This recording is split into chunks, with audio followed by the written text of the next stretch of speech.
जब कल बिस्मिल्लाहिर्रहमानिर्रहीम अस्सलाम वालेकुम 5 क्लास। आज हम कहा अल्लामा इकबाल रहमतुल्लाह अलैह ने की नज़्म में से कि हम सवालों के जवाब देते हैं। सबक नंबर 20।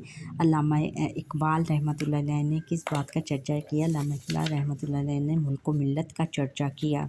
अल्लामा मोहम्मद इकबाल रहमतुल्लाह अलैह ने बच्चों को क्या दुआ दी? बच्चों, उन्होंने कहा कि खुश रहो, लिखो पढ़ो, खिदमत करो, आगे बढ़ो। ये उन्होंने बच्चों को दुआ दी। पैगम्बर आलम ख़ातिमुन नबीयीन सल्लल्लाहु अलैहि वसल्लम के बारे में अल्लामा इकबाल रहमतुल्लाह अलैह ने क्या कहा? उन्होंने कहा कि सबसे पहले खुदा है और खुदा के बाद हज़ूर नबी अकरम ख़ातिमुन नबीयीन सल्लल्लाहु अलैहि वसल्लम है, और सबसे पहले हमें अल्लाह ताला की इबादत करनी चाहिए और उसके बाद हज़ूर नबी अकरम सल्लल्लाहु अलैहि वसल्लम के उसवा हसना पर चलना चाहिए और उसकी पैरवी करनी चाहिए। अच्छा, इससे आगे है कि इस मिसरे का मफ़हूम लिखे। मुल्क एक ऐसा बनाओ दीन हो जिसकी असास उन्होंने कहा कि एक ऐसा मुल्क बनाओ जिसकी बुनियाद इस्लाम हो। उन्होंने ये अहले वतन को मशवरा दिया कि आप तमाम अहले वतन यानी तमाम मुसलमानों को ये मशवरा दिया कि आप अपने लिए एक अलग वतन बनाओ जिसकी असास इस्लाम पर बुनियाद इस्लाम पर हो। एक पाकिस्तानी होने की हैसियत से अल्लामा इकबाल रहमतुल्लाह अलैह का हम पर क्या एहसान है। उन्होंने पाकिस्तान बनाने का सबसे पहले ख्वाब उन्होंने देखा और उन्होंने इस राह पर तमाम मुसलमानों को चलाया कि आप लोगों ने एक अलग वतन लेना है। और खुतबा इलाहाबाद में उन्होंने दो टोक अल्फाज में तमाम लोगों को बता दिया, तमाम बरसग़ीर को बावर दो टोक यानी उनके मुंह पर कह दिया कि हमें मुसलमानों के लिए एक अलग वतन की ज़रूरत है। अच्छा, आगे है कि मिलकर करें बात। अल्लामा इकबाल रहमतुल्लाह अलैह की नज़्म बच्चे की दुआ पढ़ें, आओ आपस में बातचीत करें और बताएं कि इसमें क्या दुआ मांगी गई है। बच्चे की दुआ बच्चों ये है कि लब पे आती है दुआ बन के तमन्ना मेरी, कि इसमें एक दुआया नज़्म है। उसमें बच्चा मुख्तलिफ़ दुआएं मांगता है कि ए अल्लाह ताला मुझे सीधे रास्ते पर चलाना, और इसमें उन्होंने बहुत ज़बरदस्त बच्चों के लिए दुआएं मांगी हैं। और ये आज तमाम स्कूलों में तकरीबन सुबह सुबह असेंबलियों में पढ़ी जाती है। लफ्ज़ों का खेल, दिए हुए अशारों की मदद शख्सियत का नाम पूछें और दी हुई जगह में लिखें। जैसे ये है शख्सियत, ये कौन है? बानी पाकिस्तान किसको कहते हैं? कायदे आज़म को। और शहीद मिलत लियाकत अली ख़ान को। इन्होंने भी पाकिस्तान बनाने में बड़ा अहम किरदार अदा किया था। अलीगढ़ तहरीक किसको? ये कौन है? सर सैयद अहमद ख़ान। उन्होंने अलीगढ़ तहरीक की बुनियाद रखी। मौलवी और फिर बाबा उर्दू का किनको कहा जाता है? उर्दू के बाबा मौलवी अब्दुल हक। मादरे मिल्लत मोहतरमा फ़ातिमा जिन्ना, ये कायदे आज़म की बहन थी। और शाहनामा इस्लाम हफीज़ जलंधरी साहब ने लिखा था। कौसैन में दिए हुए अल्फाज के मुतरादिफ लिख कर मुनासिब तब्दीलियों के साथ जुमले दोबारा लिखें। जैसे कल्लात का कल्ला नराला तर्ज़ तामीर का शाहकार है।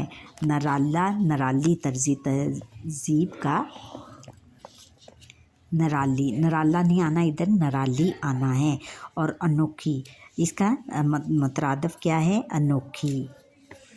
और फिर अगला है कि आज़ादी हासिल करने का सफ़र नहायत कठिन था यानी मुश्किल था। और बरसग़ीर के मुसलमानों के लिए अलग वतन बनाने का तसव्वुर सबसे पहले अल्लामा इकबाल रहमतुल्लाह अलैह ने दिया। अल्लामा इकबाल यानी तसव्वुर का मुतरादिफ क्या है? ख़याल। और एक आज़ाद वतन के असूल के लिए मर्दों के साथ साथ औरतों ने भी जिद्दोजहद की यानी कोशिश की। जिद्दोजहद का मतलब क्या है? कोशिश। और पहले हमारा अलम हमारी कौमी शनाख्त है। अलम किसको कहते हैं? झंडे को कहते हैं। قومی شناخت ہے، یعنی اس سے ہماری پہچان ہوتی ہے۔ باغ میں دوسرے بچے بھی ان کے ساتھ کھیل میں شریک ہو جاتے ہیں، شامل ہو جاتے ہیں۔ شریک کا کیا ہے؟ شامل۔ اچھا، اب ہم دیے ہوئے الفاظ کو لفظ بائے ترتیب سے لکھیں اور ان کے معنی لغت میں سے تلاش کر کے لکھیں۔ اب ہم نے پہلے ان کے معنی لکھنے ہیں۔ دربان کو کیا کہتے ہیں؟ محافظ۔ دربان محافظ یا گارڈ کو بھی کہتے ہیں۔ بڑا پانی یا بلندی۔ فکر، خیال، قربان، فدا، اللہ کی راہ میں قربان کرنے والے کو کہتے ہیں۔ حلقہ، دائرہ، مشترک، ایک جیسی۔ اچھا، اب ہم نے اس کو لفظ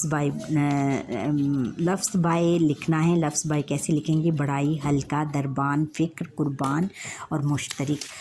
اب آگے ہے کہ پڑھیں۔ اب ہم نے دیے ہوئے اشعار درست لفظ، لے اور آہنگ سے پڑھیں۔ بعد ازاں بتائیں کہ ان اشعار میں قائد اعظم رحمۃ اللہ علیہ کے بارے میں کیا کہا گیا ہے۔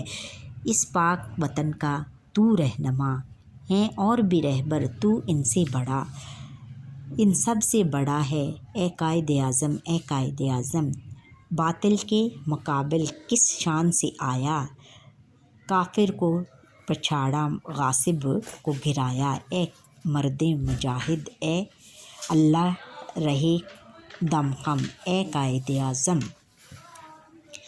اچھا، یہاں انہوں نے شاعر نے علامہ قائد اعظم محمد علی جناح کے بارے میں یہ کہا ہے کہ اس پاک وطن کا تو رہنما ہے، کہ اس پاک وطن کا، پاکستان کی آپ تم رہنما ہو اور ہیں اور بھی رہبر، اور بھی ہمارے بہت سارے رہبر تھے جنہوں نے ہمیں راستہ دکھایا، تو ان سے بڑا ہے اور آپ سب سے بڑے ہو۔ اور بھی بہت سارے آئے رہبر اس دنیا میں مسلمانوں کو راستہ دکھانے والے، یا پاکستان میں اور بھی بہت بڑے رہبر آئے جنہوں نے ہمیں راستہ دکھایا، لیکن ان سب سے بڑے آپ ہیں، ان سب سے بڑا ہے اے قائد اعظم، آپ سب سے بڑے ہیں، اور اے قائد اعظم، اے قائد اعظم۔